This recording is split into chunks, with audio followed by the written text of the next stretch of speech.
Magandang hapon po sa inyong lahat. 다 알아들으셨죠? 예, 인사말입니다. 안녕하세요 여러분, 그런 뜻입니다. 처음 오신 분에게는 이렇게 말씀하려고 준비해 왔습니다. 이끼나가깔라kum마켈랄랄까요? 처음 뵙겠습니다. 이제 그런 뜻이죠. 예, 인문학에서 말하는 묻지도 따지지 않고 아낌없이 주는 것, 보고 있어도 보고 싶은 마음, 이걸 뭐라고 그러죠? 인문학에서 말하는 이것은 그렇죠, 사랑이죠. 예, 사랑입니다. 성경에서 가장 큰 계명이 있어요. 그게 뭐죠? 예, 마태복음 22장 35절에 보니까 율법사가 예수님께 와서 묻습니다.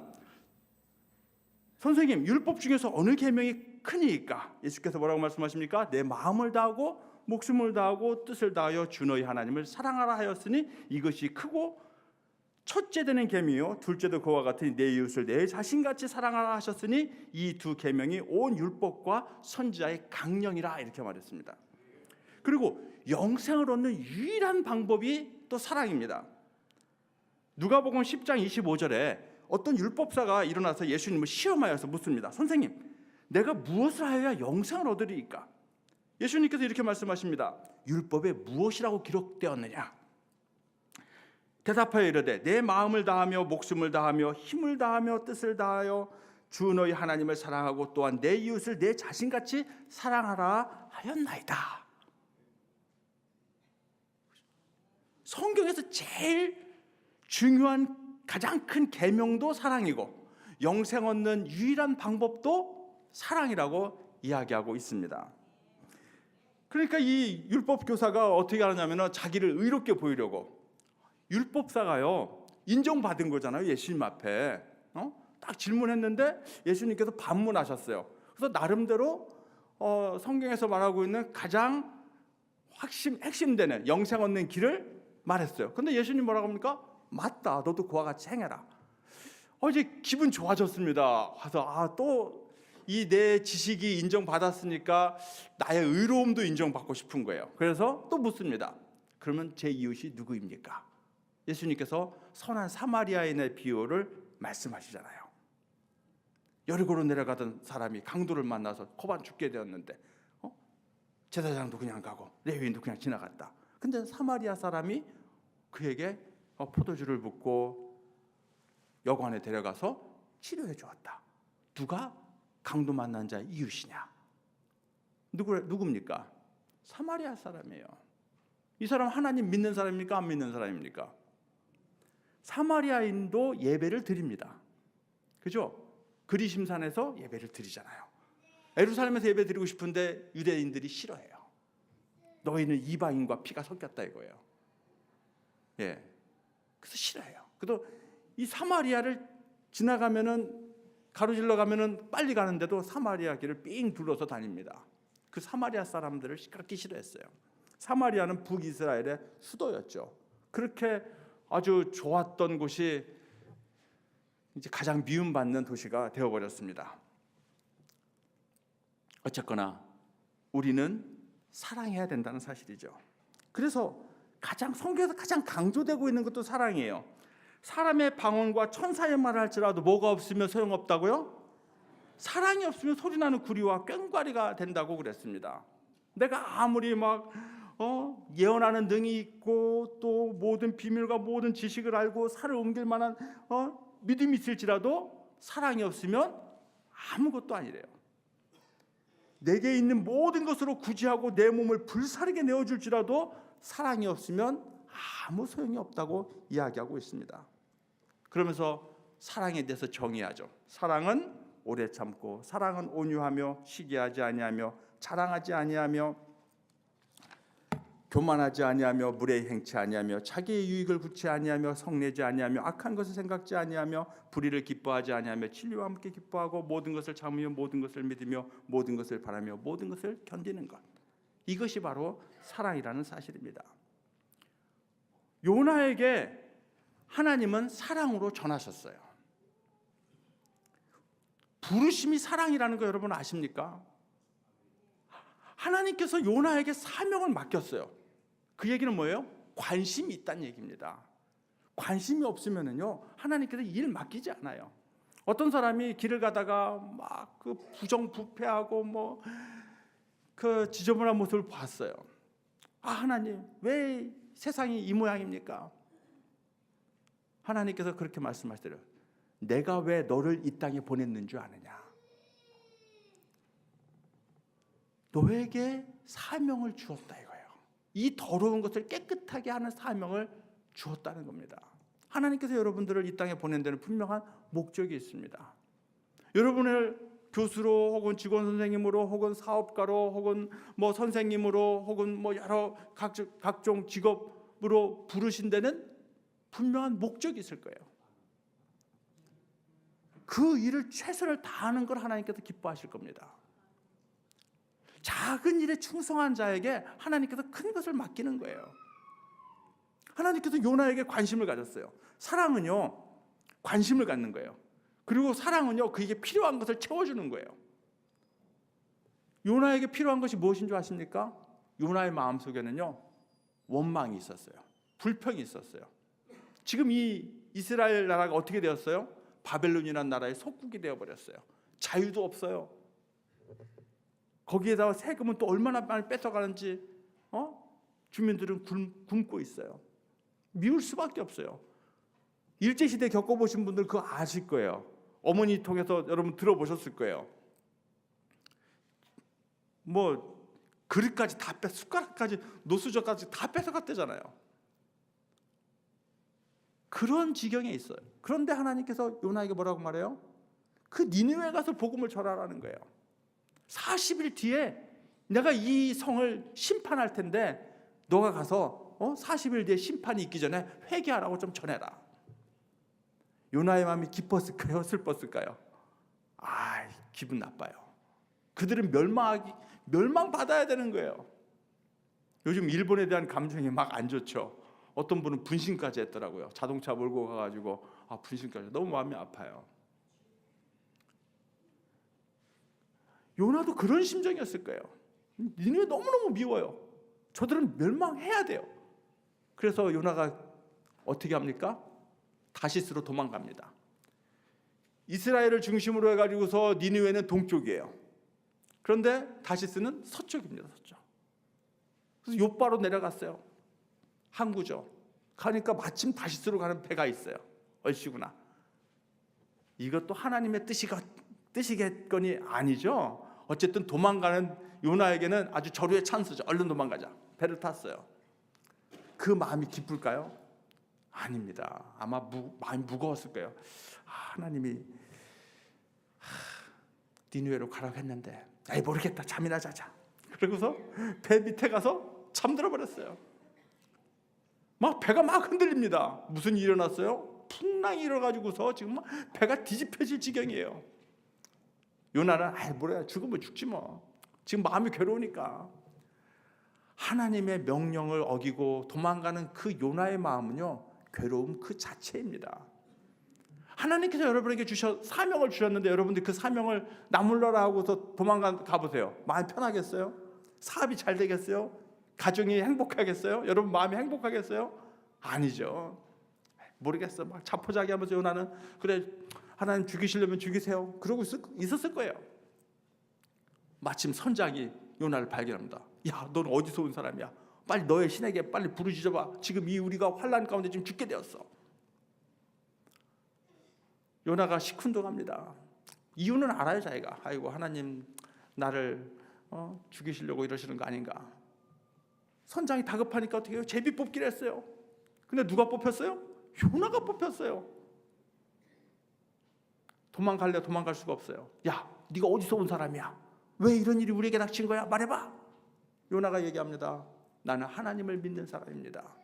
하나님께서 니느웨 가서 복음을 전하고 했는데 나는 지금 다시스로 도망가고 있는 길입니다. 그럼 우리가 어떻게 해야 돼?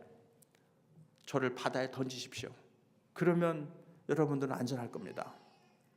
여러분 이것도 하나님의 뜻이 아니죠. 그죠? 하나님은 회개하고 돌이키는 게 하나님의 뜻이지 자살하고 포기하는 게 이거 하나님의 뜻 아닙니다. 근데 하나님은 풍랑을 준비했을 뿐만 아니라 뭐까지 준비했어요? 물고기까지 준비했어요. 이들이 도저히 아무리 발버둥 쳐도 이게 살아날 군형이 없어요. 그래서 요나를 바다에 던집니다. 근데 바로 바다가 잠잠해집니다. 그래서 그들이 하나님 앞에 서원하면서 기도합니다. 이것도 하나님의 뜻이라면 뜻이죠. 이들이 회개했으니까, 하나님을 믿었으니까. 어쨌든 요나는 물고기 뱃속에서 회개합니다. 그리고 기도합니다. 하나님께서 이 물고기를 명하여서 요나를 토해내게 했어요. 요나가 니느웨로 갑니다. 니느웨가 사흘길이에요. 사흘길인데 하루길만 걸으면서 전도를 합니다. 전합니다. 여러분, 그 전하는 목소리에 힘이 있겠어요? 진심이 우러나겠어요? 아니죠. 영혼 없는 설교, 그죠? 여러분 회개하세요. 안 그러면 40일 뒤에 멸망당할 거예요. 아마 이렇게 대충 연했으니까 대충, 하루길만 대충. 왜? 저들이 멸망하기를 원하거든요. 근데 지금 자기는 어차피 사명을 받았기 때문에 어쩔 수 없이 전하긴 전하는 거예요. 그리고 그 다음에 요나의 자세를 보면 알 수 있어요. 요나가요 동쪽으로 갔어요. 니느웨 성 동쪽에 가가지고서 자리를 폈습니다. 멸망 하나하나 지켜보는 거예요. 이게 뭐예요? 멸망 당하기를 바라고 있는 거예요. 하나님의 명령에서 어쩔 수 없이 전하긴 했지만 저들이 진짜 회개할까? 저렇게 나쁜 사람들이 회개할까? 그런데요, 저들이 회개합니다. 황제가요 그 소식을 듣고, 직접 요나에게 들은 것도 아니에요.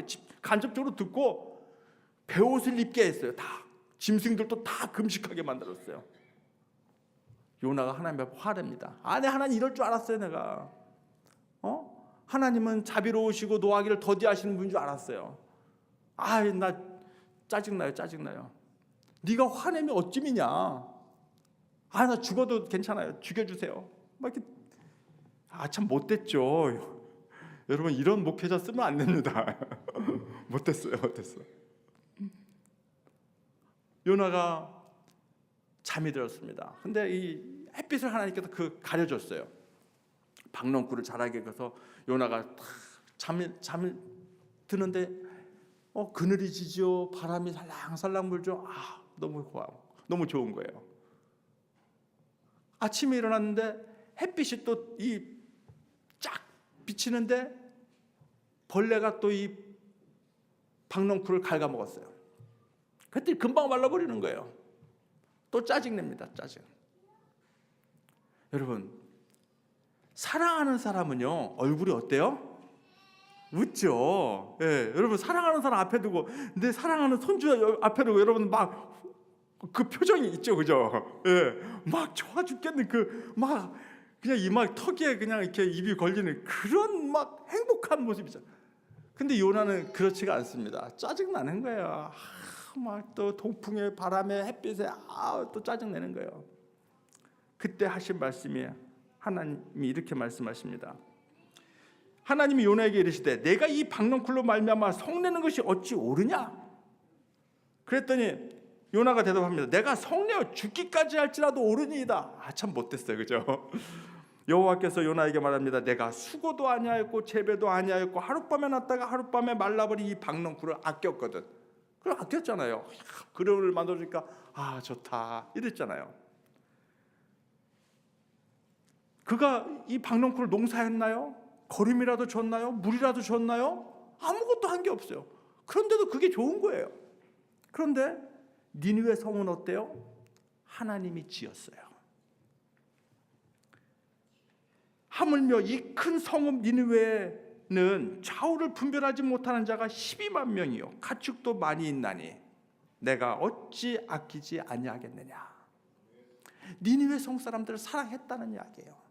그들이 비록 죄인이라 할지라도 사랑했다는 이야기입니다. 여러분, 징계가 곧 사랑입니다. 저는 그렇게 봐요. 징계가 없으면 사생하여 고하라고 했잖아요. 여러분, 자식이 잘못되는 길로 가는데 가만히 있을 부모 있어요? 바르게 잡아줘야 되잖아요. 내 가족이 저 지옥 불못을 향하여 가고 있는데 여러분 가만히 있으면 그게 사랑하는 겁니까? 사랑하는 게 아니죠. 사랑하는 사람이 정말 위기에 닥쳤는데 여러분 그냥 내버려 두겠어요? 아니잖아요. 하나님은 요나를 사랑하셨습니다. 그래서 풍랑도 주셨고, 그래서 물고기 뱃속에서, 여러분 물고기 뱃속 들어가 보신 분 없으시겠죠? 근데 짐작은 가잖아요. 뭐 여러분 토했을 때 그 역겨운 냄새, 그 신내, 이런 것들이 이 뱃속에 없었을까요? 아마 3일 동안 고생 많았을 겁니다. 요나를 사랑하니까 바른 길로 인도하시려고 하는 그 하나님. 우리는요, 하나님의 징계도 감사할 줄 알아야 돼요. 하나님께서 나에게 병을 주셔도요, 감사할 줄 알아야 돼요. 하나님께서 나에게 가난을 주셔도 감사할 줄 알아야 돼요. 깨우쳐 주시는 것이 사랑이에요. 요나는요, 하나님의 뜻을 깨닫지 못했어요. 이방인들에게 복음을 전한다는 것 상상도 못했어요. 아브라함의 자손만이 구원받는 줄 알았어요. 아니라는 거예요. 하나님은 모든 사람들에게 다 관심을 가지고 있어요. 자, 죄인도 사랑하시는 그 하나님. 그런데 이렇게 예배드리는 성도를 하나님께서 사랑하지 않을까요? 죄인까지도 사랑하시는 하나님이라면은 여기 나와서 예배드리는 사람을 더욱더욱 사랑하시는 줄 믿습니다. 하나님께서 그걸 깨우쳐 주시는 거예요. 생각해 보세요. 니느웨 사람만 죄인입니까? 요나도 죄인이잖아요. 요나도. 아니 감히 하나님의 명령을 거역하고 도망을 가요? 여러분 대통령 비서실장만 돼도 영광이라고 생각하지 않겠습니까? 내가 대통령의 그 어떤 대신해 가지고서 이렇게 대사로 파견되거나 뭐 이렇게 외국에 나가도 큰 영광 아니겠습니까? 하물며 온 우주 만물을 지으신 그 하나님의 일꾼이 되었는데, 하나님의 도구가 되었는데 영광 아닙니까? 근데 이 요나가 그 하나님의 명을 거역하고 도망갔다는 말이에요. 그런데 하나님은 어때요? 그 요나를 깨우쳐 주시잖아요. 박넝쿨을 통하여서 깨우쳐 주시잖아요. 야, 너 아무것도 안 한 그 박넝쿨도 아꼈는데 저 백성들 내가 지었어. 내가 저들을 먹이고 입히고 다 했어. 내가 저들을 아끼는 거 당연하지 않겠니? 들의 백합화를 입히시는 하나님, 공중나도 나는 새도 먹이시는 하나님. 모든 사람들 다 하나님의 관심 안에 있고 하나님의 보호 아래서 자라는 거 아니겠습니까? 당연히 그 모든 사람들을 사랑하는 하나님, 나 같은 죄인도 사랑해 주시는 하나님, 얼마나 감사해요. 그걸 깨닫는 것이 사랑이에요. 이 누구한테 전할 수 있겠습니까? 내가 하나님을 만나야 하나님 전할 수 있지 않겠습니까? 내가 하나님을 체험해야 하나님을 전할 수 있지 않겠습니까? 물론 억지로 해도 또 이렇게 니느웨 백성처럼 회개하는 역사가 일어날 수 있어요. 그렇지만 진심으로 내가 하나님을 믿고 진심으로 내가 변화되어서 사랑으로 권면하며 사랑으로 예수님을 전했을 때 그 감동은 더 강하지 않겠습니까? 사랑으로 하나님의 뜻을 전해야 됩니다. 제4남 전도회가 해야 할 일이 뭐겠습니까? 사랑하는 일이잖아요. 그죠? 사랑하는 일. 먼저는요, 하나님을 사랑해야 돼요. 계명에서도 가장 큰 계명이 뭐라고요? 하나님을 먼저 사랑하라고 하잖아요. 내가 하나님을 사랑하지 않으면요, 하나님을 전할 수가 없어요. 내가 하나님을 만나지 않으면은 하나님을 다른 사람에게 소개할 수가 없다는 사실입니다. 요나를 사랑하신 하나님, 니느웨성 그 죄악된 백성들까지도 사랑하신 하나님, 그 하나님이 오늘 우리도 사랑하시는 줄로 믿습니다. 저희 비냐한 교회 이야기를 잠깐 드리도록 하겠습니다. 1월에 작년 1월에 1월부터 한 2월까지는 한 달간은 전도사가 없었어요. 전도사가 없었습니다. 그러다가 이제 2월 달에 새로운 전도사가 왔어요. 다니엘이라는 총각 전도사님이 오셨어요. 아주 학생들하고도 잘 지내고 사이가 참 좋았고 찬양도 참 잘하고 아주 만족했었어요. 근데 어느 순간부터인가 교회 분위기가 안 좋아요. 저는 잘 몰랐어요. 그런데 임진희 선교사님이 뭔가 좀 이상하다는 거예요. 아무리 여자들이 느낌이 좀 강한가 봐요. 예. 아니나 다를까 전도사님하고 성도들하고 사이가 안 좋은 거예요. 이제 몇 번씩 물어보니까 이제 이야기를 해주는 거예요. 전도사님이 교회 사택에도 안 있고 엘린다 성도 집에서 먹고 자고 하면서 교회를 돌보지 않고, 또 여자친구가 있는데 여자친구를 데리고 와서 사택에서 자고, 전에 전도사도 그렇게 해서 나갔거든요. 우리 비냐한 교회가 아주 윤리적으로 엄격한 그런 교회예요. 결혼할 사람인데도 와서 같이 자면 안 돼요. 남녀가 유별해요. 그래서 이제 나쁜 소문이 자꾸 들리는 거예요. 그런데 이제 그 전도사님한테 문자가 왔어요. 자기에 대한 나쁜 소문을 들었을 건데 어떻게 생각하느냐요. 그래서 나는 이것이 사실인지 아닌지를 알기 원한다. 거짓된 말에 현혹돼가지고 막 징계하고 미워하고 이러면 안 되잖아요. 근데 12월 마지막 주가 아니라 1월 첫째 주에 사직서를 가지고, 그러니까 주일 예배는 아직 시작 안 했고 해가 바뀌는 그때쯤 사직서를 딱 가지고 왔어요. 자기 말이, 그러니까 이게 사실인가 보다 하고 일단은 사표를 수리를 했습니다. 그리고 이제 첫째 주일날 예배를 드리는데 바로 새로운 여자 전도사님 두 분을 이제 모시고 왔어요.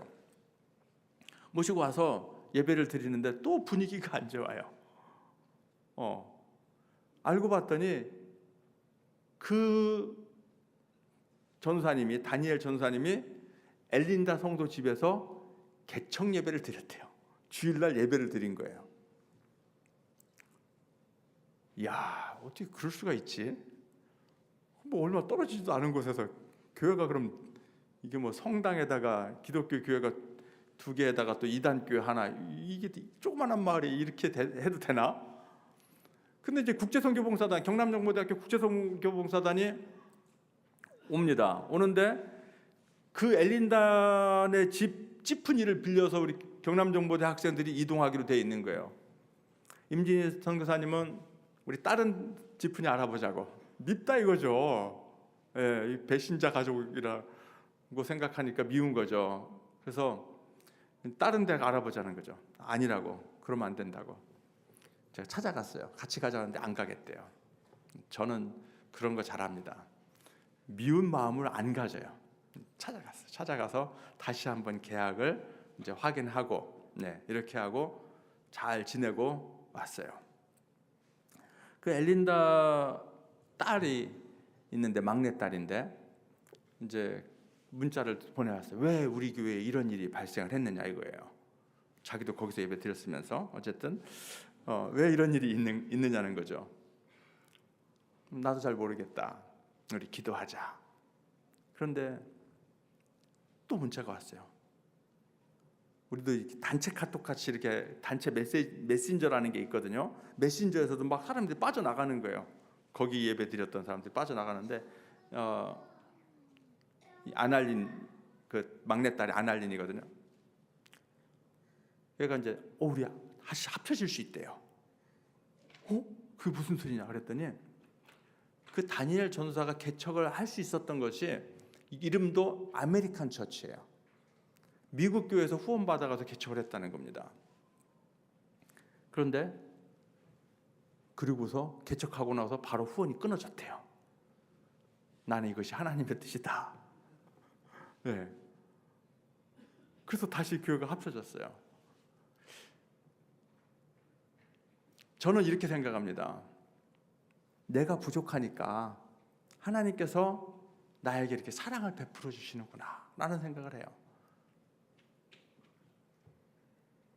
또 한 가지 더, 제가 부족한 얘기를 좀 하나 더 할 것 같으면은, 하나님의 사랑을 참 체험하고 있는 것들이 참 많은데, 지난 4월 3일 날 우리 비냐현에서 예배를 드렸습니다.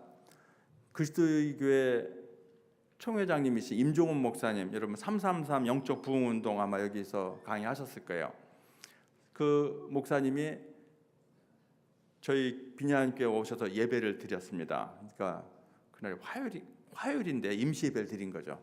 그래서 이제 설교 원고를 미리 받았어요. 받아가지고 제가 이게 번역이 안 되니까 저희 딸한테 번역을 해가지고 와서 이제 미리 다 그 우리 여자 전도사님한테 설교 원고를 주고 예배를 하는데 설교를 이제 할 시간이 되었어요. 설교할 시간이 되었는데 임종훈 목사님이 원고를 안 가지고 올라가시는 거예요. 그래서 목사님 원고는요? 그랬더니 안 가져왔대요. 그럴 줄 알고 제가 준비했습니다. 이렇게 원고를 딱 드리. 안 보여. 안 보인대요. 아니 그럼 원고대로 안 하고 그럼 어떻게 하실 겁니까? 그냥 생각나는 대로 설교하시겠대요. 그러면 여기에 주신 원고와 관계되는 설교입니까? 아니래요. 다른 설교래요. 그럼 어떻게 해야 돼요? 누군가가 통역을 해야 되잖아요. 제가 했습니다. 제가. 와, 긴장되더라고요. 이거 아직 내가 설교를 직접 원고 없이 통역해 본 적이 없는데 어쨌든 믿음으로. 그런데 하나님께서 지혜를 주시는 거예요. 이 목사님에게 목사님의 입에서 나오는 설교가 쉬워요. 통역이 가능한 설교를 하시는 거예요. 이게 얼마나 감사해. 단어 하나가 막히긴 했는데 어쨌든 얼른 사전 찾아가지고서 하나 해결했고 그리고서는 쉽게 해결했어요. 얼마나 감사한지. 네.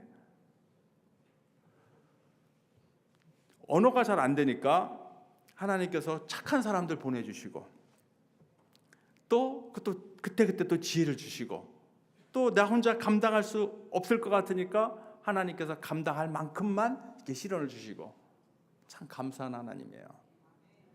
물론 그 뒤에 우리 대학교의 성도님들의 뜨거운 기도와 후원이 있었기 때문에 가능한 줄로 믿습니다. 예, 이 좋으신 하나님 사랑 안 할 수 있어요? 정말 하나님을 사랑하는 마음이 넘쳐나야만이 우리가 다른 사람에게도 사랑을 전할 수가 있는 것입니다. 그 다음에 뭐라고 말씀하십니까? 하나님을 사랑하고 이웃을 내 몸과 같이 사랑하라는 거예요. 여기 딱 둘이에요. 둘. 하나님을 사랑하고 이웃을 사랑하는 거예요. 왜? 나는 빠졌지. 나도 사랑해야 되지 않을까? 근데 거기 보면 내 몸같이 사랑하라고 하잖아요. 그래서 근데 왜 하나님은 하나님, 나, 이웃 이렇게 안 하고 왜 하나님 바로 이웃으로 했을까? 여러분, 내가 우선시 되면은요 이웃 사랑이 어려워집니다. 일단 내가 피곤하고 강도 만난 사람이 이렇게 있어요. 내가 먼저 피곤하면 어때요? 안 돌봐줘요. 내가 돈이 없어요. 안 돌봐줘요. 내가 관심이 내가 나한테도 관심이 있으면 어때요? 이웃에 관심이 없는 거예요. 저희 교회하고 가장 가까운 교회에 뷰티풀 처치라고 있는데 거기 박철원 선교사님이 계세요. 그 박철원 선교사님이 필리핀 선교로 왔는데 어떤 선생님들이 찾아오더래요. 급식 좀 해주세요. 일주일에 한 번만 급식 좀 해주세요. 우리 아이들 배가 고파서 하는데 급식 좀 해달라는 거예요. 근데 이 전교생을 다 급식하려니까 한 달에 100만 원은 있어야 되겠는 거예요. 그래가지고 거절을 했대요. 그런데 선한 사마리아인의 비유를 얘기하면서 그들이 떠오르더래요. 그 학교에 굶어 죽은 아이들이 생긴 거예요. 배가 고파가지고 막 이렇게 굶주려 있는 그 자식들을 집에다 놔두고 산에 먹을 걸 구하러 갔어요, 부모님이. 그런데 비가 와가지고 도저히 돌아갈 수가 없는 거예요. 계곡물이 불어서 그랬던 것 같아요. 일주일 만에 와보니까 아이들이 다 죽어 있는 거예요. 그러니까 선생님이 그런 아이 가정들이 몇 가정 되니까 이 박찬 선교사님을 찾아온 거예요. 그 모습이 설교 중에 떠오르더래요. 그래서 약속을 했대요. 내가 돈이 없어도 해야 되겠다. 근데 하나님께서 그 돈을 다 채워주시더래요. 이웃을 사랑하면은요, 나를 앞세우면 이웃 사랑할 수가 없어요. 근데 나를 사랑하는 것만큼 이웃을 생각하면은요, 이웃을 사랑할 수가 있습니다. 요나가 자기만 사랑했다면은 아마 전도하기 어려웠을 거예요. 하지만 하나님을 사랑하니까 억지로라도 가서 복음 전하고, 그러지 않았겠어요? 우리가 꿈꾸는 사회는 어떤 사회입니까? 넌 이래서 나하고 친구 될 수 없어. 넌 이래서 나의 원수야. 이래가면서 벽을 쌓고 담을 쌓고 이렇게 우리끼리만 살면 어떻게 되겠습니까? 행복한 사회가 될까요? 안 되죠. 저들도 변화되어서 그리스도 안에 들어와야 되잖아요. 그러려면 어떻게 해야 돼요? 내 마음속에 미워하는 마음을 깨트려야 됩니다. 사랑하는 마음으로 억지로라도 저 사람이 정말 필요한 것이 무엇인가 관심을 가져야 되는 거예요. 저희 교회는요, 박철원 선교사님 말을 빌리자면은 아에따 부족의 강남이래요. 제일 좋은 마을이라는 겁니다. 운동화 신는 아이들도 생겼어요. 여러분들이 운동화 보내주셨잖아요. 저는 막 얼마나 행복한지 몰라요. 저는요, 여기 사실 오고 싶지 않았어요. 저기 표 끊어놔서 따라오긴 왔지만은 오고 싶지 않았어요. 애들 보고 싶어서 내가 몇 번 그랬어요. 우리 집사람한테, 야, 그 안 가면 안 되냐 이게. 또 지금 와 보니까 또 가기가 싫래. 또 대학교 성도들 보니까 가기가 싫래. 무슨 말인지 아시죠? 여기 있으면 여기가 좋고, 거기 있으면 또 거기가 좋고, 안 보면 또 보고 싶고 막 그래요. 그러니까 그 아이들이 필요한 것이 무엇인지, 비타민으로 계속 아이들 영양도 공급해주고, 빵 한쪽이지만은 빵이라도 주일날에도 먹게끔 해주고, 학용품 같은 것도 살 수 있도록 장학금도 주고. 그러니까 아이들이 옛날에는 가방도 안 들고 다녔고 책도 없이 다녔는데 지금은 가방도 들고 다녀요. 얼마나 좋은지 몰라요. 막 행복해요, 여러분. 여러분, 이 행복을 어떻게 표현할 수가 없네요. 그 옛날 어른들 말하잖아요. 내 눈에 물 들어가는 거 그게 행복이라고. 아마 그런 마음인 것 같아요. 우리 아이들이 점점 이뻐져요. 점점 깨끗해져요. 아이들은 막 신앙생활하는 게 너무너무 이뻐요. 심지어 이번 여름에는요, 여기서 말하는 여름은 4, 5월입니다. 우리 교회에서 여름 성경 학교하고 그 프로그램을 그대로 가서 이웃 교회 가가지고서 여름 성경 학교를 지원했어요. 얘네들이 다 그대로 했어요.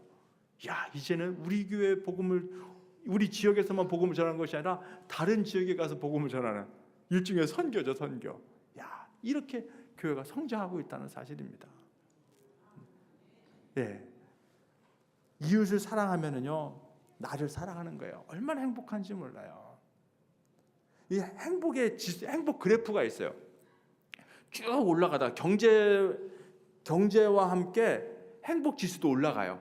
근데 올라가다가 돈이 많아도 더 이상 조금씩밖에 안 올라갑니다. 다시 말하면 가난한 사람들에게 10,000원은요, 큰 돈이에요.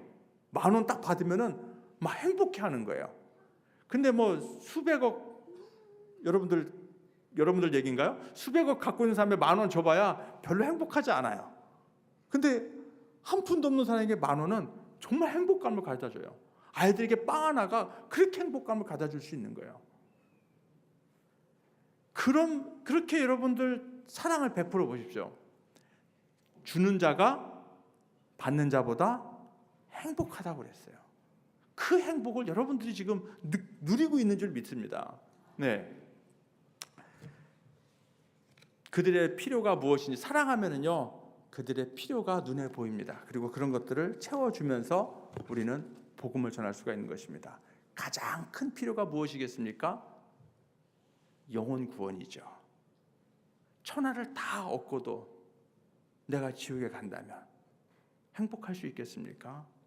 이 땅의 인생에 100년, 200년, 그래 무드셀라 같이 969년을 살았다 할지라도 그 영혼에 비교하면은 우리 인생은 순간이에요. 찰나입니다. 그런데 이 땅에서 그 찰나인 이 땅에서 잘 먹고 잘 살아가지고 지옥 가면은 그게 잘 산 겁니까? 아니잖아요. 정말 이웃을 사랑하시기 바랍니다. 그 죽어가는 영혼들을 사랑으로 품고 그들에게 영생에 있음을 알게 해주시기 바랍니다.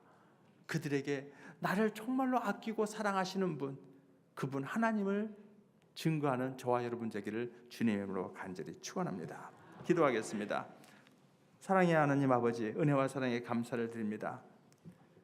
우리는 모두가 부족한 존재들입니다. 깨닫는 것이 어린아이 같고 생각하는 것이 어린아이 같은 저희들이었습니다. 요나처럼 하나님의 명령을 들었음에도 불구하고 하나님의 얼굴을 피해 달아나고자 했던 어리석은 자들이었습니다. 아버지 하나님, 저희들 징계가 하나님의 사랑임을 깨닫게 하여 주시옵소서.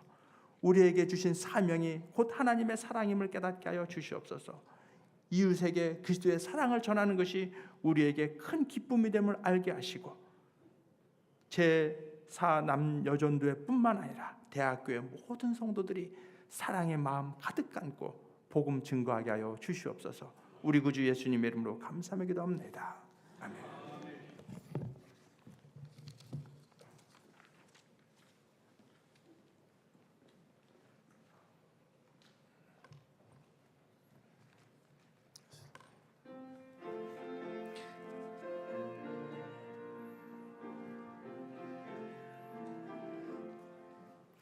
날 대속하신 예수께